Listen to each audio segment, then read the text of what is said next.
Magandang araw. So ito yung ating gagawin ngayon. Itong 21J, yan. So kailangan nating palitan dito yung kanyang medium dahil matagal na itong hindi na-i-uproot, na palitan. So kung mapansin nyo, yung kanyang mga dahon dito is mahina. Yan, oh. Okay? So para lumakas yung ating halaman, dahil ito ay binubuo pa lang natin, kailangan nating palitan ito. Dahil sigurado ito root bounded na. Okay? So let's start. Tinamaan man ako, di ako sumuko.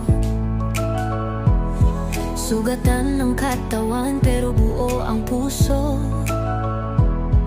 Buhay ko'y bonsai, maliit pero matatag. Bawat sugat kwento ng isang tunay na tapang. Laban lang, walang iwanan. Tatako'y tapang puso't paninindigan.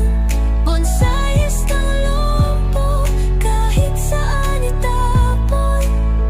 Tuloy ang laban kahit padurog, di guguho. Di lang sa gubat, pati sa buhay. Bawat pagsubok akin nang nasubaybay. Minsan bumagsak pero lagi bumangon. Sa likod ng ngiti may libong hamon. Kahit may pilay, hindi pipikit. Pangarap ay tanaw, di ko i-give up to legit. Bonsai man ako, pero puno ng lakas. Aking tapang di mo kayang sukatin sa tatas. Laban lang, walang iwanan. Tatako'y tapang puso't paninindigan. Bonsais ng lumpo, kahit saan itapon. Tuloy ang laban kahit padurog.